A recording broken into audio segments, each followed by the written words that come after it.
일반인에 대한 입장권 판매는 공식적으로 하지 않는 걸로 했습니다. 온화한 대처 또는 의도적인 무시로 변해가고 있는데요. 제20기 민주평통 베이징협의회 회장을 맡고 있는 서만교입니다. 저는 20기 민주평통 김보형 위원입니다. 베이징협의회 시안지회 간사를 맡고 있는 송영재라고 합니다. 마케팅 전공으로 3학년 재학 중인 학생이고 민주평통 20기 이번에 처음 들어왔습니다. 저는 베이징협의회 홍보분과 부위원장 이영서 자문위원입니다. 베이징 올림픽은 베이징이랑 장가구 이 두 곳에서 열립니다.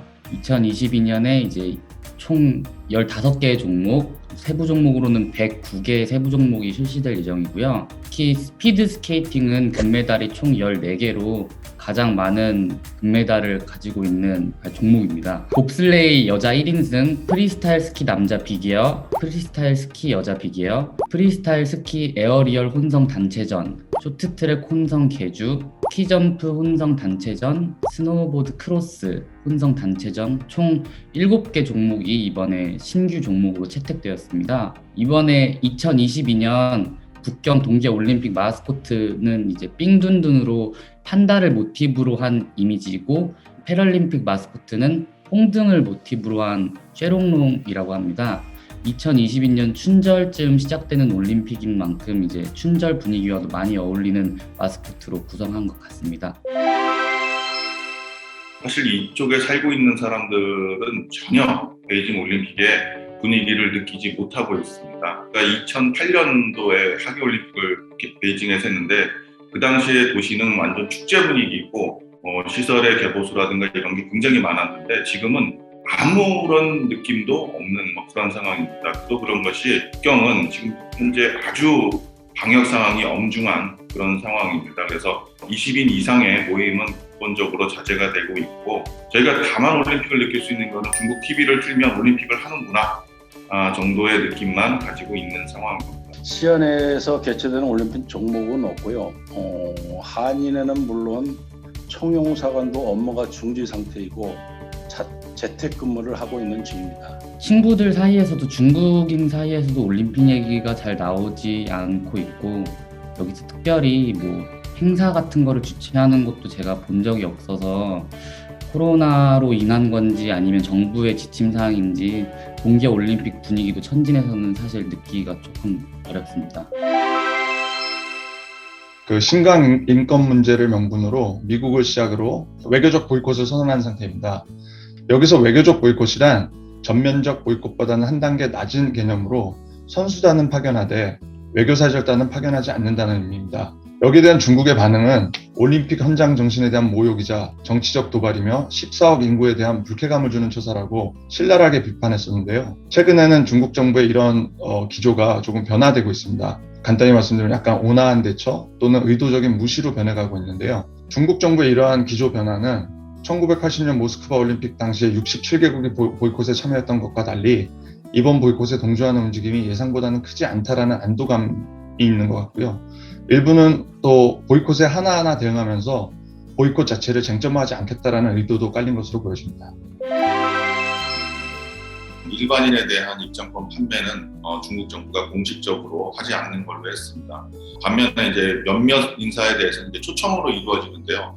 저도 개인적으로 중국 상무부를 통해서 초청을 받았는데 내용을 보니 굉장히 이게 갈 수 있을까 하는 내용들이 많습니다. 첫 번째가 3차 부스터 샷을 완료하고 14일이 지나야 되고요. 두 번째가 개막식이나 경기를 보기 일주일 안에 2번의 PCR 검사를 거쳐야 합니다. 음성이 나오면 경기 입장권과 PCR 검사를 가지고 입장을 할 수가 있는데, 문제는 또 그게 끝나고 나면 자가 격리 내지는 자가 관찰을 일주일 동안 또 집에서 하라는 이런 통보가 있었습니다. 그래서 외국인들 입장에서는 경기 하나를 보기 위해서 일주일 자가 격리를 할 이유는 없죠. 그래서 기본적으로는 포기를 하는 이런 상황입니다.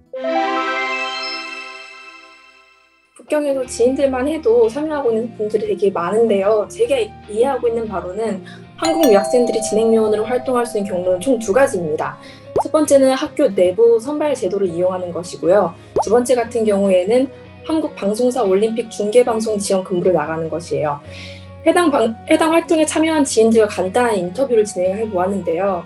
학교 내부 선발 제도를 통한 요원들은 2020년부터 서류, 면접 등이 길고 까다로운 선발 과정을 거쳐서 최종 지원 인력으로 선별되었다고 합니다. 이와 더불어 코로나 시국에 진행되는 두 번째 올림픽인 만큼 패럴림픽이 끝난 후에도 3주 정도의 격리 기간을 갖고 4월쯤에 다시 학교로 돌아올 수 있다고 합니다. 중계방송 지원 근무 같은 경우에도 현재는 계속 활동을 진행하고 있으며 IBC 국제방송센터에서 한 달에 조금 넘는 기간 동안 통번역 일을 진행하고 있다고 합니다. 주변 반응에서는 이런 경험이 흔치도 않고 특히 스포츠 중계나 이런 데 관심이 있는 학생들은 이런 경험을 토대로 해서 자신의 장래나 그런 것들을 고민해 볼 수 있는 기초가 될 수 있기 때문에 참여하는 친구들은 되게 기대하는 마음으로 참여하는 것 같습니다. 그 중국 정부 입장에서는 시진핑 정권의 3연임을 확정짓는 10월 당대회가 올림픽보다 훨씬 중요한 국가 행사입니다. 3월에 있을 양회는 고위급 인사 단행 등으로 시진핑 정권 연임을 위한 국내 정치의 토양을 다지는 사전 정지 작업이라면 동계올림픽의 성공적인 개최는 코로나 통제, 경제 안착, 부정부패 척결과 함께 시진핑 정권 연임의 정당성을 부여하는 치적이 될 것이고 당대회를 위한 사전 축제의 의미가 강합니다. 여기서는 가장 어려운 거는 기본적으로 중국 정부가 격리를 굉장히 오래 하거든요. 보통 이제 한 달 정도라고 봐야 되는데 그러다 보니까 여기 계시던 분들이 한 2년, 3년 가족들을 못 보고 있다거나 또 줄고 있어요. 요즘 항공편이 많이 줄고 있어서 가족의 상이 있거나 좋은 일이 있어도 한국을 가거나 방문하기가 굉장히 어려운 상황입니다. 고립감이라 그럴까요? 이제 그런 게 심하고 그래서 이제 여기 있는 사람들끼리는 좀 똘똘 뭉쳐서 재밌게 지내려고 그러고 있습니다. 시야는 여러분들도 알고 계시다시피 작년 12월 23일 0시부로 시 전체가 봉쇄되어 현재까지 어떠한 활동도 할 수 없는 상황이며 앞으로도 지역별로 차이는 있지만 10일에서 15일가량은 계속될 것 같습니다. 지금 한 달가량 됐는데 그 중간에 그 정부에서 약간의 그 식자재가 지급이 되었어요. 한 번 지급된 이후로 계속 지급된 건 없었고 구매할 수 있는 공동 사이트를 이용해서 직접 사서 구매해서 먹는 그런 방식입니다. 텐지는 지금 1월 8일부터 코로나 확산이 시작돼서 대부분 사람들이 이동 통제를 받고 있는 상황입니다. 제가 살고 있는 여기 천진시 남계구 지역은 그래도 비교적으로 이동도 자유롭고 식당에서 식사가 가능할 정도로 큰 불편함은 없어서 근데 이제 좀 코로나가 심한 진남구 지역은 제가 듣기로는 봉쇄도 되고 지금 관리가 좀 엄격히 되고 있는 걸로 알고 있습니다. 네, 아무래도 올림픽이 있다 보니까 입국한 절차가 까다로워졌습니다. 지난 17일부터 항공기 탑승 7일 전에 PCR 검사를 진행하여 출국 전까지 자가 건강 모니터링을 작성해야 하는데요. 이는 기존의 출국 2일 전 PCR 검사와 혈청 검사에 더불어서 새롭게 추가된 항목입니다. 입국 후에는 3주간의 호텔 집중 격리와 7일간의 건강 관찰주, 총 4주의 격리를 진행하게 되는데요. 복잡하고 까다로운 입국 절차지만 국경 내의 한인들 간의 입국 단톡방 개설과 그를 통한 신속한 정보 교류 덕분에 비교적 안전하게 입국을 할 수 있을 것 같습니다. 저는 중국에 온 지 이제 30년이 됐습니다. 한중 수교가 되면서 중국에 왔는데 제가 30년을 살면서 가장 어렵게 느끼는 시점이 최근 한 5년 정도 된 것 같아요. 그 전까지는 기본적으로 한국과 중국 간의 관계가 매우 좋아서 어디 가나 한국인이면 좋아하고 한국인이면 우대받고 중국 정부도 좀 더 고려해주고 이런 상황이었는데 언제부턴가 서서히 한국에서는 반중 정서가 생겼고 중국에서는 반한 정서가 서서히 이렇게 자리 잡으면서 굉장히 움직이면서 힘든 상황을 보내고 있습니다. 중국 속담에 이런 말이 있어요. 친구는 선택할 수도 있어도 이웃 나라는 선택할 수 없다라는 말이 있습니다. 그래서 우리가 어쨌든 중국과 한국은 국경을 접하고 있는 나라이고 앞으로 또 역사적으로 5,000년의 역사적으로 봤을 때도 떨어질래야 떨어질 수 없는 그런 나라라고 생각합니다. 그런 나라 간에 이제 이렇게 서로 안 좋은 반중 감정이나 반한 감정이 생기는 거는 우리 후손들에게도 좋지 않고 우리 경제적으로도 좀 좋지 않을 거라고 생각합니다. 이제 30주년이 되면서 그 한중 양국 간에 한중관계 미래발전위원회라는 학술 단체가 지금 열려 있습니다. 그래서 양국의 전문가들이 모여가지고 과거 30주년을 평가하고 향후 30년의 청사진을 만드는 그런 이제 공동 연구 작업을 하고 있는데, 어떻게 하면 이 양국의 감정을 더 좋게, 그리고 양국 관계를 정상화할 것이냐. 작년도 교역량이 최대치에 이르고, 이 양적인 성장은 많이 했는데 그에 반해서 질적인 성장들, 서로의 역사를 바로 본다든가 서로의 민족 정서를 이해한다든가 이런 부분에서는 아직 우리가 미흡했던 점이 많은 것 같습니다. 그 부분들을 좀 잘 챙길 수 있는 그런 한 해, 그리고 이 양국 관계가 결국에는 또 한반도의 평화에도 직결되어 있는 문제이기 때문에 한중 관계가 좋은 방향으로 흘러갈 수 있기를 기대하고, 또 우리 민주평통이 거기서 공공외교 또는 민간외교 차원에서 좋은 역할을 할 수 있기를 바랍니다. 저희가 가장 기본적으로 준비하고 있는 가장 큰 사업은 한마음 걷기 대회입니다. 베이징 협의회는 기본적으로 한마음 걷기 대회라는 가장 큰 활동을 매년 하고 있었습니다. 현지에 계신 교민들을 대상으로 같이 걸으면서 통일에 대한 퀴즈 문제, 통일에 대해서 생각해보는 시간, 또 자기 개인 발표 시간들을 갖고 진행했던 그런 시간이었는데요.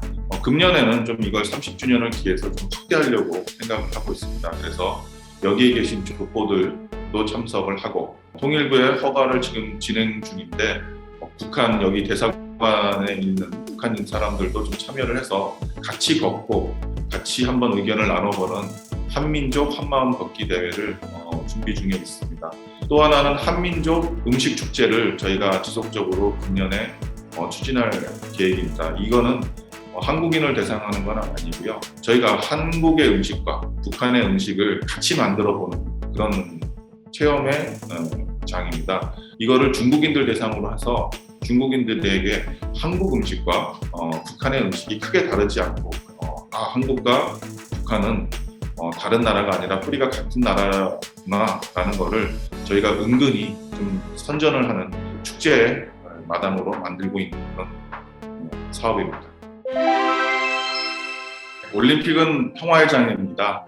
평화의 장을 이루기 위해서 중국 인민들도 또 여기에 있는 우리 교포들도 많은 준비를 했습니다.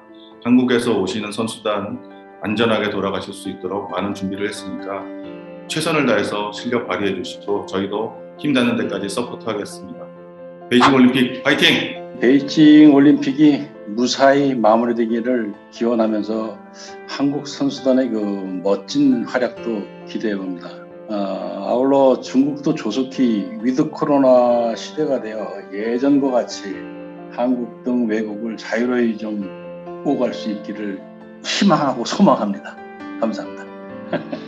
근데 한중관계 30주년을 맞이한 해인 만큼 양국 관계가 빨리 정상화되어서 우호적으로 친하게 잘 지내는 관계가 되었으면 좋겠고요. 또 이번에 베이징에 오신 한국 선수단들 짜요! 천진이 조속히 지금 이 코로나 상황이 조금 완화가 되어서 많은 분들이 다시 예전처럼 여행도 다니고 빨리 한국에 돌아가셔야 되는 그런 교민분들도 어서 문제없이 한국에 잘 귀하셔서 정상적인 생활을 하시길 기원합니다. 천진 교민 화이팅! 올림픽의 성공적인 폐막과 코로나 종식을 희망하며 모두가 작년보다 더 평화롭고 행복한 한 해를 보낼 수 있으면 좋겠습니다. 감사합니다. 모두 수고하셨습니다. 네, 고맙습니다. 수고하셨습니다.